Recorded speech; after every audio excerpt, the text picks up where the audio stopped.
আসসালামু আলাইকুম রহমতুল্লাহ। এই মুহূর্তে আমি অবস্থান করতেছি সাভার নামাবাজার ফুডনগর যে গরুর হাট জমজমাট এই হাট বসেছে। এখানে ক্রেতা বিক্রেতা অনেক আসতেছে এবং আমরা শুনতে পেরেছি যে এখানে ব্যাপক পরিমাণে গরু বিক্রি হচ্ছে। তা আমাদের এই হাটের যে তত্ত্বাবধানে আছে, যে সার্বিক তত্ত্বাবধানে আছে, আমরা তার সঙ্গে কথা বলবো এবং তার কাছ থেকেই শুনবো হাটের বা কীরকম বেচাকেনা হচ্ছে। আমাদের এখানে মোটামুটি ১৫০ গরু বিক্রি হয়েছে। তো আমাদের এখানে হাঁসের পরিমাণটা কমের কারণে অনেক দূরদূরান্তর মানুষ, মানে অনেক কাস্টমারগুলো এদিকে আর কি বেশি চাপছে। তো সবাই আসবেন, কারণ এই যে এখানে ফুটনগর যে গরুগুলো উঠে একদম প্রান্তিক খামারির গরুগুলো উঠে, যেমন এই আশেপাশে যারা গরু পালন করে তারাই এই গরুগুলো আনে। তো আমাদের এখানে পানির সুব্যবস্থা আছে। তারপর হচ্ছে আমরা হাটের সর্বোচ্চ নিরাপত্তা দিতেছি। ব্যাপারী যারা আছে তাদের একবেলা খাবার পর্যন্ত আমরা দিতেছি, মানে এই কমিটির নিজ দায়িত্বে। আমাদের ভলান্টিয়াররা 24 ঘন্টা কাজ করতেছে।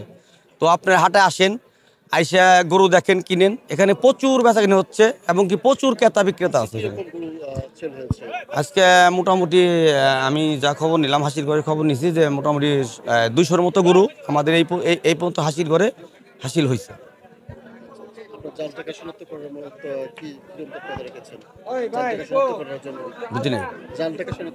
আমাদের জাল টাকা শনাক্ত করার জন্য মেশিন বসানো হয়েছে। যদি কারো টাকা সন্দেহ হইতেছে তো সম্পূর্ণ টাকাটা আমরা চেক করে, আমাদের নিজের ভলান্টিয়ার আছে তাদের মাধ্যমে আমরা চেক করে দিতেছি।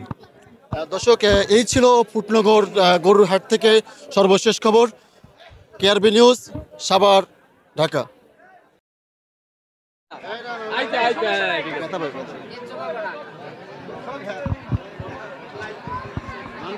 নাম মোহাম্মদ মেহেদি হাসান। জি জি, এটা কিনলাম হচ্ছে ১,৪৯,০০০। আমি আসছি হচ্ছে সাভার পাকিজার এখান থেকে। জি, ফুটনগর হাটে আসা। ১,৪৯,০০০। জি, আলহামদুলিল্লাহ খুশি।